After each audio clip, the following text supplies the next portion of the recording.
Bismillah wa salatu wassalamu ala rasulillah wa ala alihi wa sahbihi ajma'in amma ba'd. Inshallah, today we're going to learn about another sect in Islam. We learned last week that the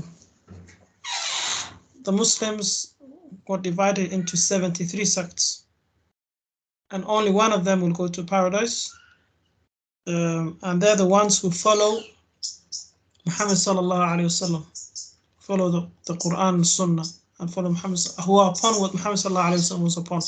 So this is another group who diverted from the straight path, and they're called the Muatazillah. So who are the Mu'tazila? They're an Islamic group that arose at the end of the Umayyad era. So remember, we learned about Muawiyah. Muawiyah became the leader after Ali was killed, and then his son stepped down from leadership, and then Muawiyah became the leader. So from Muawiyah onwards, there was a new empire called the Umayyad Empire, or after Muawiyah. So they flourished into the Abbasid era. The Abbasid Empire came after the Umayyad Empire, which is from the progeny or the offsprings of Abbas, the uncle of Muhammad sallallahu alaihi wasallam. But anyway, this group, they were called various names like Mu'tazila, Qadariya, Adliya, Ahl Adl, Tawheed, Tawheed, I think Tawheed, Al-Muqtasita, Al-Wadi'iyya. So some of these names they call themselves. Some of them they were given by other people. And when they reached their peak during the Abbas Caliphate, because it was a time when so they were largely influenced by philosophy and logic. And then during the Abbasid Caliphate was a time where the government they were encouraging like people to study philosophy, and it was a time when all these other developments came about as well. They were translating books from Greek and from the Romans. Anyway, during that time, the leader, who was Al-Ma'mun, he was actually punishing even the leaders who didn't believe in the Mu'tazila's idea of like they believed that the Quran was created. They believed that the Quran was created because they said that when Allah subhanahu wa ta'ala like spoke to Musa, he put his words into the tree, like Allah spoke from the tree. And similar like that, they believe that the Quran was created. But as Muslims, we believe Allah's words can't be created. We can look at that. So the paper and the book that the Quran is written on is created, but the words of Allah that you hear when it's been read, that is not created, because it's one of the attributes of Allah subhanahu wa ta'ala. So anyway, we look at these people, this group, the rational theological group. They use philosophy. Philosophy is like, and they try to use the aql, the mind. They put the logic and people, what you understand logically before the Quran Sunnah. So if it doesn't make sense to them, they're not going to accept it. Also, they got influenced by Greek and Indian philosophy. They read into Judaism and Christian beliefs. And it was founded by a man called Wasil ibn Ata. So the Mu'tazila are the followers of Wasil ibn Ata al-Ghazali, and the Wispa, they call the Lispa, and he was a student of Hassan al-Basri. Hassan al-Basri was one of the the tabi'i, the followers of the companions. So he met many companions and studied under them. And he was teaching at the time of Abdul Malik ibn Marwan and Hisham. And so Al-Wasil was influenced by philosophy. He was studying philosophy.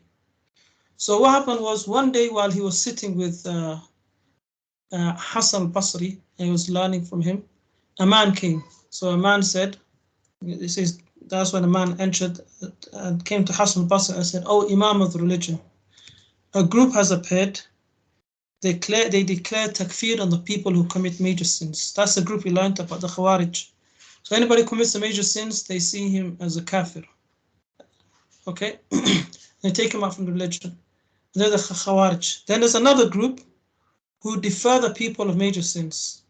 And they said the major sins do not harm with faith, but work according to their doctrine is not a pillar of faith. So they don't believe that Iman is belief and its actions and its sayings, and it goes up and down.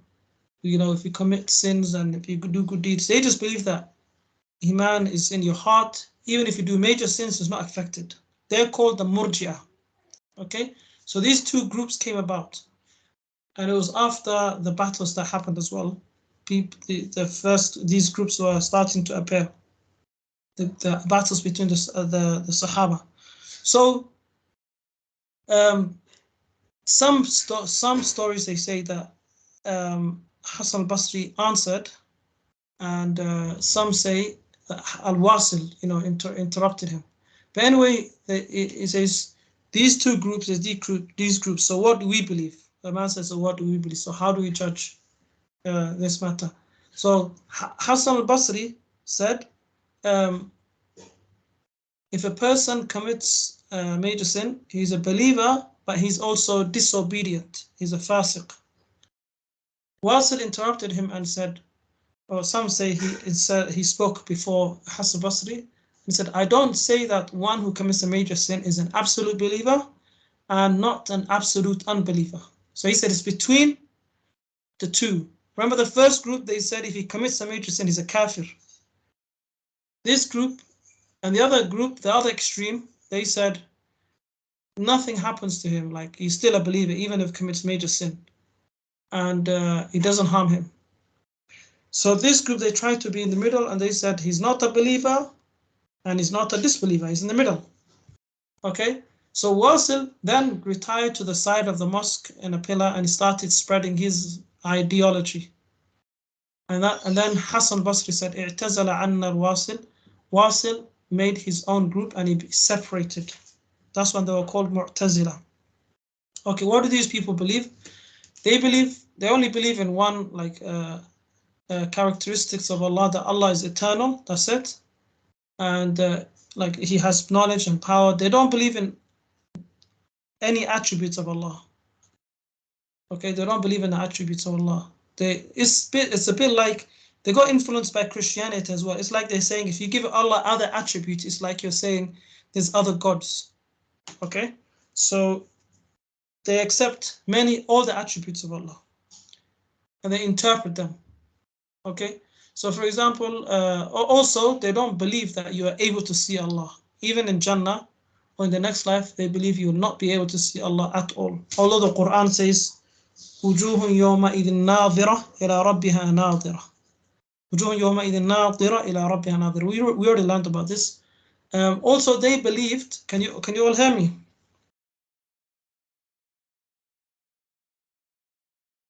Yeah. Okay. So they also believed that man has power over his good deeds and his bad deeds, and he is also the creator of his actions. So they rejected Qadr. We believe in Qadr, and we believe that everything is created from Allah. Even what we do is a part of Allah's creation. Allah says, وَمَا وَاللَّهُ خَلَقَكُمْ وَمَا تَعْمَلُونَ. Allah created you and also what you do. Okay? But they used their logic and they said, how could Allah create people and then make them do something like commit a sin and then punish them for it? So that didn't seem logical to them. So they rejected Qadr.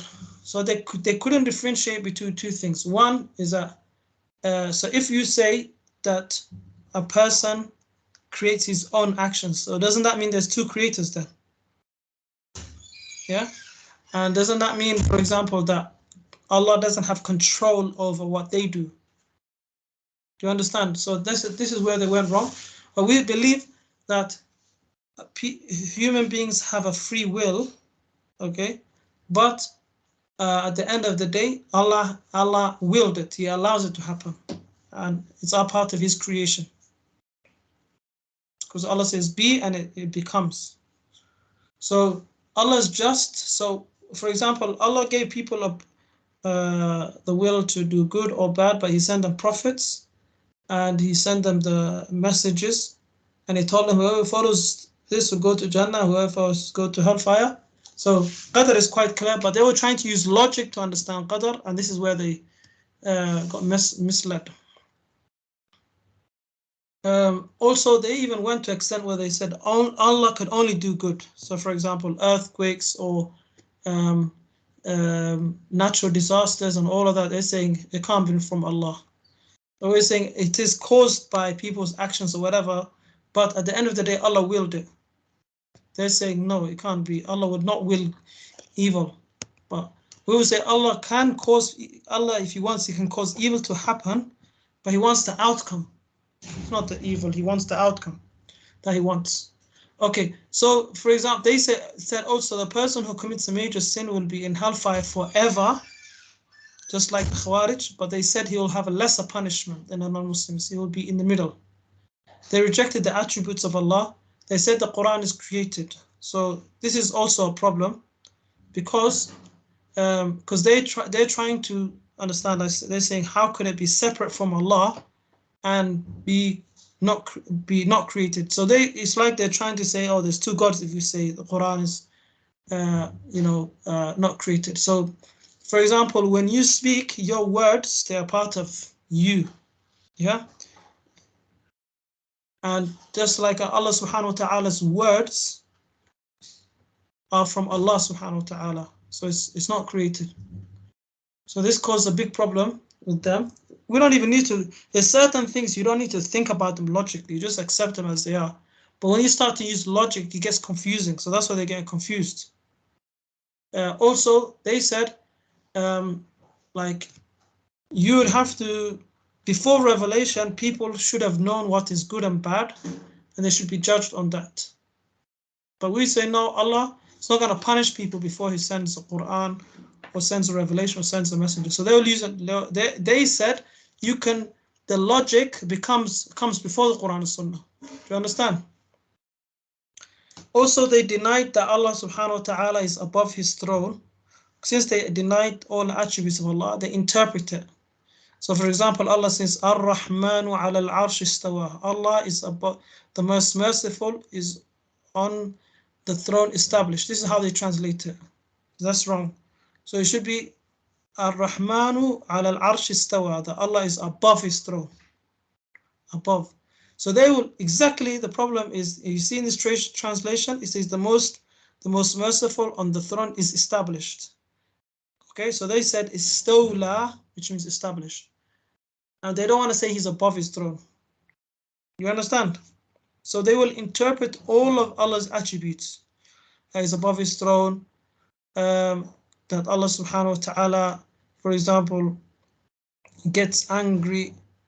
Allah subhanahu wa ta'ala, He has eyes, as He said in the Quran, or He has hands. But we say it's not like the hands of anything that we've seen, but we have to affirm it. But they won't say hands. They will try put in the translation. But Allah, when Allah was talking to Iblis, He said, "Lima khalaqtu biyaday." Why do you not prostrate to the thing I've created with my own hands? So here they won't put I created with my hand, they'll put I created with my power and all of that. So you won't even notice. That the Quran is being interpreted by someone who has disbelief, and you're just taking it in. Is that clear? Yes. Is that clear? Okay, so when it comes to, for example, when it says where it talks about Allah, Allah has a shin, they'll interpret it something else. Anyway, that's a problem. When also they deny Muhammad sallallahu alaihi wasallam intercession for the people who committed major sins. So they believe that, we're going to see one of the principles, that a person who commits a major sin is going to go to hellfire forever. So for them, it doesn't make sense then for them to come out. It goes against their logic. So they reject all the hadith we talk about intercession. Okay. The next one is they believe in 5 principles. One of them is monotheism, which is tawheed. But tawheed for them means affirming the oneness of God. Okay, Allah is one, and there's nothing like Him. And they said that His attributes are the same as His essence. So He's aware of Himself, capable of Himself, not with attributes that are superfluous to Himself, and the opponents using to. So basically, they don't. Tawheed means no other attributes to them. That's all it means, basically. Okay, you can't say As-Sami', Al-Alim as Allah's attributes, and they basically reject all these other attributes. Okay, they say justice as well. Then what they mean by justice, Al-Adl, is that they reason with logic, and they said that Allah, we were talking about with Qadr, they said Allah can't make a person do something and then punish him with it. So they said that's not justice. So for them, they always talk about justice. When they're talking about justice and adl, they're talking about qadr. So, but we believe that Allah subhanahu wa ta'ala is just anyway, and that He looks at people's hearts. The one who deserves the good, He will give it to him. And then the one who doesn't deserve it, He won't give it to him. And Allah creates everything and causes everything. So it just goes back to the qadr we were talking about. They believe that the person who commits a major sin is between the status and manzila bayna manzilatayn, that is between two levels. Okay, like we talked about, that if a person commits a major sin, he's not a kafir and he's not a Muslim, but he's going to go into hellfire forever with a lesser punishment. Al-Wa'd al-Wa'id, they said that Allah promised these people are going to go to hellfire, so they have to go to hellfire. That's their promise and their threat. That's what they mean by promise and threat. So there's no such thing as intercession. You understand? Yes, Ma'alim. Okay. The last one is they say al-amr bil ma'ruf, that you have to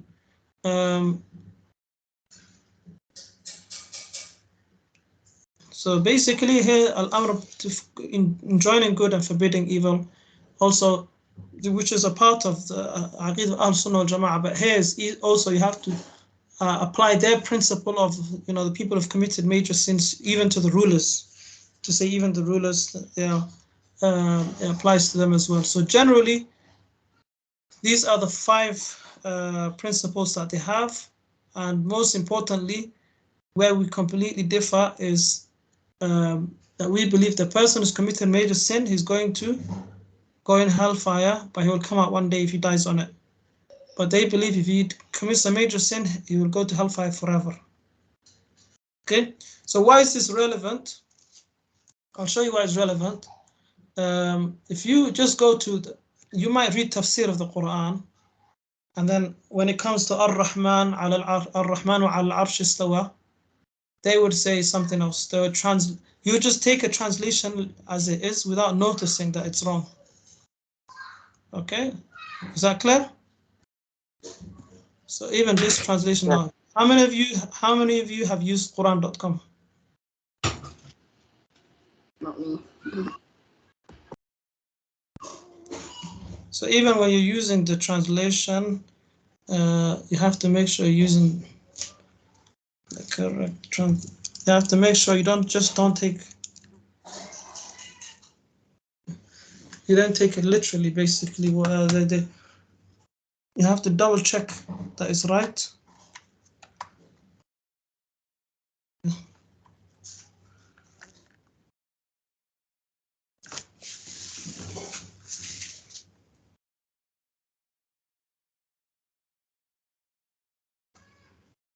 Can you see? Do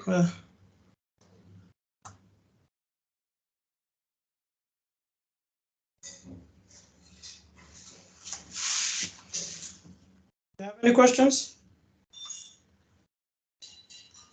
Marlon, you know those people how you said like in general they won't, like they say that they don't, like they're not going to see God, right? But like don't they read the Quran? Yeah, so they interpret the Quran. That's the problem. Remember how we learned about tafsir and how the person who's doing the tafsir has to also believe in the correct aqidah. So they will just say something else. They will interpret it how they want. Okay. Oh. So also, for example, you have to be careful who you learn tafsir from. So there's one, for example,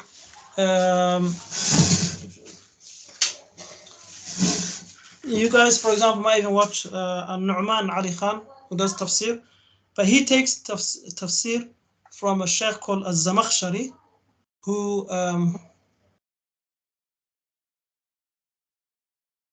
is has this belief, who's a Mu'tazili. Okay, so when it comes to all the attributes, he will deny all the attributes. But I have to double check Nu'man Ali Khan what he does. What he says, but he's I've heard him say he takes from that book. And for example, there's people who have this.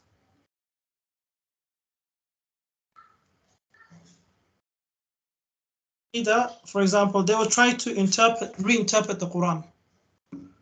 Yeah, they'll try to reinterpret the Quran, and they would say we have to use logic. So for them, anything kind of goes. They can easily say you don't have to wear hijab because it's about modesty. So they interpret what hijab is. Is that clear? So you would find a lot of people who are, what's it called again, liberal Muslims, people who are trying to modernize Islam, trying to kind of try to make Islam go with the 21st century. They try to use logic. And then you find a lot of people who do da'wah, but they do da'wah by using only logic, too much logic. They learn philosophy. You've probably seen a lot of people do that. Have you seen these people get into debates? So, to a certain extent, there was like a famous sheikh called Ibn Taymiyyah. He talked about how philosophy can be misleading. And as a Muslim, you should have even if you're going to use some philosophy against them, you should actually know your aqidah very well. So, for example, can you see this translation?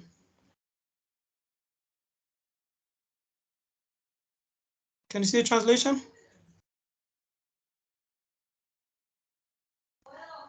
Yeah. Can you see the translation? Yeah. What does it say here? Ar-Rahmanu ala al-arsh istawa, yeah? Ar-Rahman, the most gracious, over al-arsh istawa. Can you see word for word? Yeah. So they put established. Just that interpretation goes back to their belief of changing it to changing the meaning. So it's not established. So if Allah was established himself of a throne, the question is then who was there before, which causes another problem. Do you understand? But we say Allah rose above the throne because Allah says that he came down to the ground. Okay? And on the day of judgment, he'll come down as well. But we don't say, and we don't know how he comes down, but we don't, you see, saying established here, it goes back to this aqidah. If you look at other translations, it should give you like Muhsin Ali, I think it's Muhsin. There's another, you should be careful which translation you taken from as well. That's something you need to be careful. You might think, why is this even relevant to us? But these things creep in slowly. For example, here. So the Dr. Mustafa Khattab, that's the one it always takes you to. That he has the aqidah. But Abdullah Yusuf, let me see. There's the best one. The first one was the best one. But people don't like it because it has some like it has a lot of. Okay, let me just see Abdullah Yusuf's one.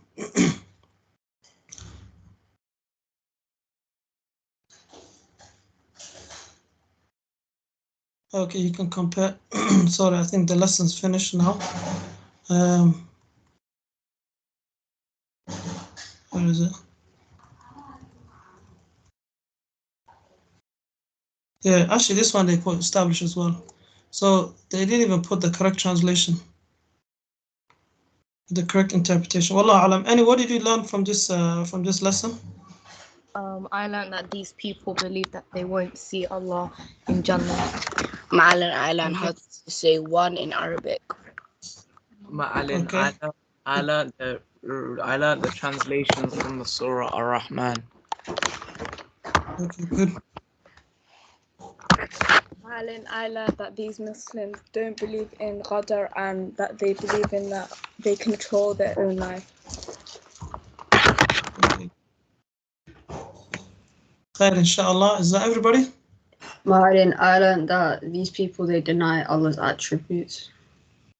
Okay, good. Can you see my screen now? Can you see the three translations? The most compassionate who is established on the throne. The most merciful who is above the throne. Do you understand that? Yeah.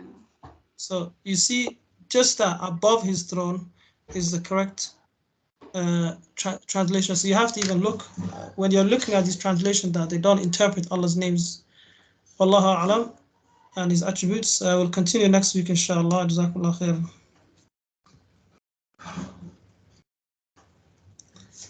Assalamu alaikum.